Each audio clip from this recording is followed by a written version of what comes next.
നമസ്കാരം. വെളിച്ചം ചാനലിലേക്ക് സ്വാഗതം. നമസ്കാരം. വെളിച്ചം ചാനലിലേക്ക് സ്വാഗതം. സ്വർണ്ണവില 12,330. ഇന്ന് തീയതി 2025 ഒക്ടോബർ 21. ഇപ്പോൾ സമയം രാവിലെ 4:30 AM രാവിലെ. ഓക്കെ. അപ്പോൾ ഇപ്പോൾ ഇൻ്റർനാഷണൽ ലെവലിൽ സ്വർണത്തിൻ്റെ വില ഔൺസിന് $4,367. ഓക്കെ. അത് ഇപ്പോൾ വ്യാപാരം നടക്കുന്നത്, ഇൻ്റർനാഷണൽ ലെവലിൽ വ്യാപാരം നടന്നുകൊണ്ടിരിക്കുന്നത് ഔൺസ് എന്ന് പറയുമ്പോൾ 28.35 ഗ്രാം. ഒരു ഔൺസ് എന്ന് പറഞ്ഞാൽ 28.35 ഗ്രാം. ഇതിന് വ്യാപാരം നടക്കുന്നത് $4,219 $4,380 ഇടയിലാണ് വ്യാപാരം നടന്നുകൊണ്ടിരിക്കുന്നത്. ഇപ്പോൾ ഏറ്റവും ലേറ്റസ്റ്റ് വന്നത് $4,367 ഔൺസിന് എന്ന് പറഞ്ഞാൽ 2.25%, 2.76% ഉയർന്നിരിക്കുകയാണ് ഇന്നത്തെ ഇൻ്റർനാഷണൽ ലെവലിൽ 22 ക്യാരറ്റിൻ്റെ ഔൺസിൻ്റെ വില. ഓക്കെ. അപ്പോൾ കഴിഞ്ഞ ദിവസം 22 ക്യാരറ്റിന് കേരളത്തിലെ വില 11,980 ആയിരുന്നു. ഇന്ന് ഞങ്ങൾ പ്രഡിക്റ്റ് ചെയ്യുന്നത് ഏകദേശം 12,330 രൂപ ആവാനുള്ള സാധ്യതയാണ്. ഏകദേശം 2.25% വർധനവ്. ഈ 2.25% എന്ന് പറയുന്നത് സാധാരണഗതിയിൽ ഒരു വിലക്കയറ്റം ഉണ്ടാകുന്നതിൻ്റെ സാധാരണ എന്ന് പറഞ്ഞാൽ അറൗണ്ട് ഒരു 0.25% അല്ലെങ്കിൽ പരമാവധി പോയ 0.5% ഉയരത്തുള്ളൂ. പക്ഷേ ഇത് 2.25% ഇപ്പോൾ ഉയർന്നു നിൽക്കുകയാണ് ഈ ഇന്നത്തെ വില ഇൻ്റർനാഷണൽ ലെവലിൽ. അപ്പോൾ അത് നമ്മുടെ കേരളത്തിലെ വിലയായിട്ട് തട്ടിച്ച് ഏകദേശം കണക്കാക്കുമ്പോൾ എന്തായാലും 12,000 മേളിലാവും.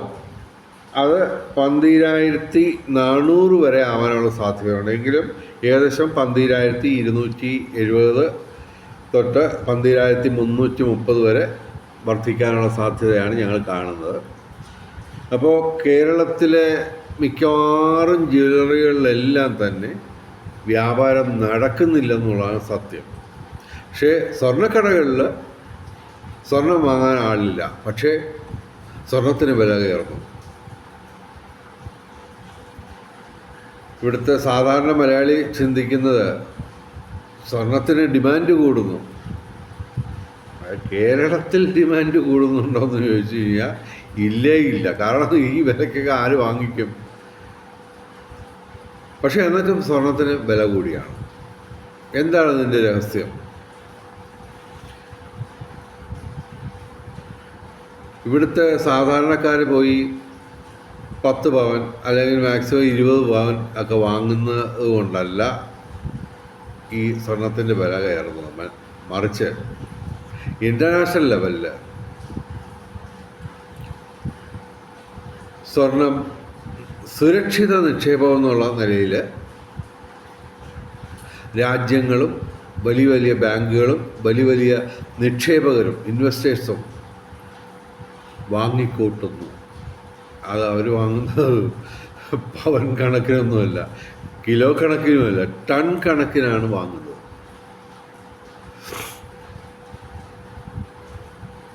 അതുകൊണ്ടാണ് ഈ സ്വർണത്തിന് വില കയറുന്നത്. അല്ലാതെ ഇവിടുത്തെ സാധാരണ നമ്മുടെ ജ്വല്ലറികളിൽ ഭീമ ജ്വല്ലറിയിലും ജോസ്കോയിലും ആലുക്കാസ് ജ്വല്ലറിയിലും പ്രിൻസ് ജ്വല്ലറിയിലും ഒക്കെ ആളുകൾ സ്വർണത്തിന് വേണ്ടി അവിടെ തിങ്ങിക്കൂടുന്നതുകൊണ്ടല്ല ഈ വില കയറുന്നത്, മറിച്ച് ഇൻ്റർനാഷണൽ ലെവലിൽ സുരക്ഷിത നിക്ഷേപം എന്നുള്ള രീതിയിൽ സ്വർണം ടൺ കണക്കിന് എന്ന് പറയുമ്പോൾ അത് ഡിജിറ്റൽ ഗോൾഡുമാണ്,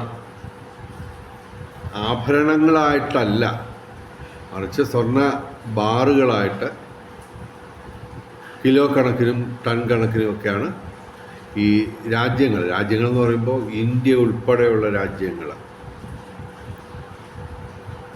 സ്വർണം വാങ്ങിച്ചു കൂട്ടിയാണ് സുരക്ഷിത നിക്ഷേപം എന്നുള്ള നിലയിൽ. അതിൻ്റെ കാരണം എന്താണ്? സാമ്പത്തിക വിദഗ്ധർ നിരവധി കാര്യങ്ങളൊക്കെ പറയുന്നുണ്ട്. പക്ഷെ അവർ പറയുന്നതിൽ നിന്ന് വ്യത്യസ്തമായിട്ടാണ് വെളിച്ചം ചാനൽ പറയുന്നത്. ലോകത്തെ സമ്പദ് വ്യവസ്ഥ സമ്പൂർണമായി 100% തകർന്നു. അതായത് 5000 കൊല്ലമായിട്ട് നിന്നിരുന്ന കറൻസി ബേസ്ഡ് സിസ്റ്റം സമ്പൂർണമായിട്ടും 100% തകർന്നു. ലോക സമ്പദ് വ്യവസ്ഥ സമ്പൂർണമായിട്ട് തകർന്നു. രാജ്യങ്ങളെല്ലാം തന്നെ കടം കയറി മുടിഞ്ഞു. ലോകത്തെ മൊത്തം രാജ്യങ്ങളുടെ മൊത്തം കടം 30,000 ലക്ഷം കോടി രൂപ കടന്നു. ഓക്കെ, അതിൻ്റെ കറക്റ്റ് കണക്കുകളൊന്നും പൊതുവെ നമുക്ക് കിട്ടുന്നില്ല. ഓരോ ദിവസവും കിട്ടത്തൊന്നുമില്ല. അത് ഒരു 3, 4, 5 മാസമൊക്കെ കൂടുമ്പോൾ അതിൻ്റെ ഒരു കണക്ക് വന്നാൽ നമുക്ക് അറിയാൻ പറ്റും.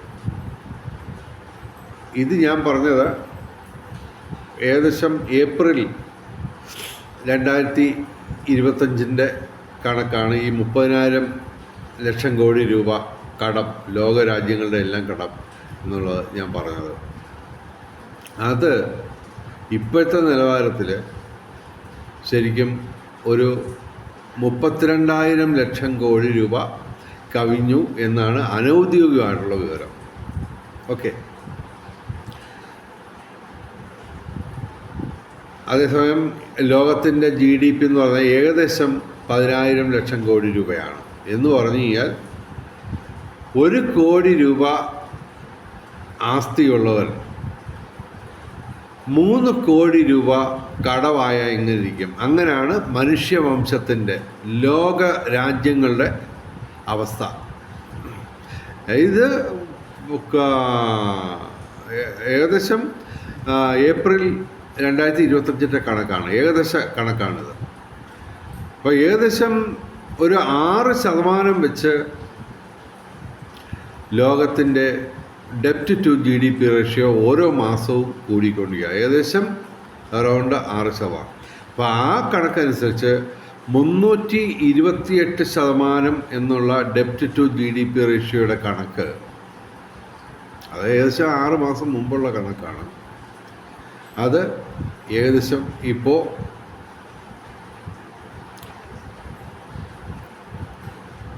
370% കടന്നു എന്നാണ് അനൗദ്യോഗികമായിട്ടുള്ള വിവരം. അപ്പോൾ ഈ കടക്കെണിയിൽ നിന്ന് മനുഷ്യവംശം, നമ്മളെല്ലാവരും, നമ്മൾ ഓരോരുത്തരും കടക്കെണിയിലാണ്. ഈ കടക്കെണിയിൽ നിന്ന് രക്ഷപ്പെടാൻ എന്തെങ്കിലും മാർഗമുണ്ടോ? ആർക്കും അറിയില്ലെന്നുള്ള സത്യം. നമ്മുടെ ഡൊണാൾഡ് ട്രംപിനും അറിയത്തില്ല, നരേന്ദ്രമോദിജിക്കും അറിയില്ല, പിണറായി വിജയൻ സഖാവിന് പോലും അറിയത്തില്ല. എന്തെങ്കിലും മാർഗമുണ്ടോ? ഒരു മാർഗവുമില്ല. അപ്പോൾ നമ്മൾ വേറെ പുതിയൊരു സാമൂഹ്യ സാമ്പത്തിക വ്യവസ്ഥ കണ്ടുപിടിക്കേണ്ടിയിരിക്കുന്നു. ഓക്കെ, അപ്പോൾ അങ്ങനെ കടക്കെണിയിലാണ് ലോകം. 74% ഇടിവുണ്ടാവും ഓഹരി വിപണിയിൽ എന്നാണ് വിദഗ്ധരിൽ ചിലർ പറയുന്നത്. അനൗദ്യോഗിക ഇത് ഒഫീഷ്യൽ ആയിട്ടുള്ള വിവരമല്ല, മറിച്ച് അനൗദ്യോഗികമായിട്ട് ചില സാമ്പത്തിക വിദഗ്ധർ ഇങ്ങനെയൊക്കെ പറയുന്നു. 74% വരെ ഷെയർ മാർക്കറ്റിൽ ക്രാഷ് ഉണ്ടാവും. അതിഭീകരമായ റിസഷൻ, സാമ്പത്തിക മാന്ദ്യം ലോകത്തെ വിഴുങ്ങാൻ പോകുന്നു. ഇതൊക്കെയാണ് സാമ്പത്തിക വിദഗ്ധരും മറ്റും ലോകത്തിൻ്റെ സമ്പദ് വ്യവസ്ഥയെക്കുറിച്ചുള്ള വിവരങ്ങൾ നമുക്ക് തന്നുകൊണ്ടിരിക്കുന്നത്. ഇതൊന്നും ഒഫീഷ്യൽ ഡേറ്റകളൊന്നുമല്ല, വ്യക്തിഗത വിശകലനങ്ങളും മറ്റുമൊക്കെയാണ് ഞാൻ ക്രോഡീകരിച്ച് പറയുന്നത്.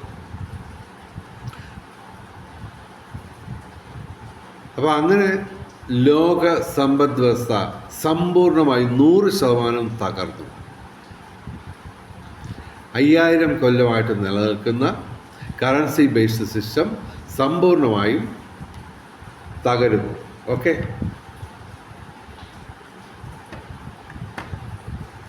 എന്തെങ്കിലും മാർഗമുണ്ടോ? താങ്കൾക്കറിയാവോ? ഈ കണ്ടുകൊണ്ടിരിക്കാൻ താങ്കൾക്കറിയാവോ എന്തെങ്കിലും ഒരു മാർഗം ഈ കടക്കെണിയിൽ നിന്ന് രക്ഷപ്പെടാൻ? നിങ്ങൾക്കും അറിയില്ല, ലോകത്തൊരാൾക്കും അറിയില്ല, ഒരു സാമ്പത്തിക വിദഗ്ധനും അറിയില്ല, ഒരു രാഷ്ട്ര നേതാവിനും അറിയില്ല. ഈ വിഷയം മലയാളി ചർച്ച ചെയ്യുന്നില്ല. ഓക്കെ, മലയാളി ചർച്ച ചെയ്യുന്നത് സത്യത്തിൽ ഞാൻ ഇങ്ങനെ ചിരിച്ചുകൊണ്ടിരിക്കുക. ടി വിയിലൊക്കെ അന്തിച്ചർച്ച കാണുമ്പോൾ സത്യം പറഞ്ഞാൽ ചിരിച്ച് മണ്ണ് കപ്പുകയാണ്.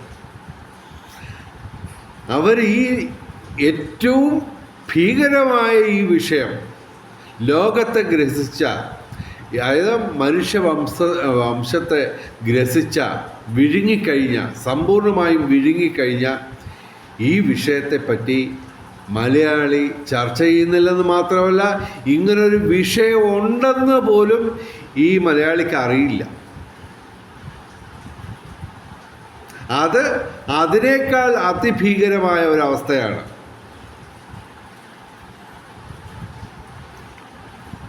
എന്തെങ്കിലും മാർഗമുണ്ടോ ഈ കടക്കണിയിൽ നിന്ന് രക്ഷപ്പെടാൻ? ഒന്നുമില്ല, കംപ്ലീറ്റ് ബ്ലാങ്കാണ്. മലയാളി ഈ വിഷയം അറിഞ്ഞിട്ട് പോലുമില്ല. അതിനേക്കാൾ അതിഭീകരമാണ്. കേരളത്തിലെ 3.5 കോടി ജനങ്ങളിൽ ജീസസ് സാംബശിവൻ മാത്രമാണ് ഈ വിഷയം ചർച്ച ചെയ്യുന്നത്. ഇങ്ങനൊരു വിഷയം ഉണ്ടെന്ന് പറയുന്നത് തന്നെ ഞാൻ മാത്രമാണ്. മാധ്യമങ്ങളൊക്കെ അന്തിച്ചർച്ച കാണുമ്പോൾ എനിക്ക് ചിരിച്ച് മണ്ണ് കപ്പാൻ തോന്നുക. ചിരിച്ച് ഇവർ കാണിക്കുന്ന മണ്ടത്തരങ്ങൾ മാധ്യമങ്ങൾ അന്തിച്ചർച്ച വെച്ച് താങ്ങിയാണ്. ഭയങ്കര അന്തിച്ചർച്ചകൾ നടന്നുകൊണ്ടിരിക്കുകയാണ്. വെറും ലോക്കൽ വിഷയങ്ങൾ. ശബരിമലയിലെ സ്വർണം മുഴുവൻ കള്ളന്മാർ കൊണ്ടുപോയി.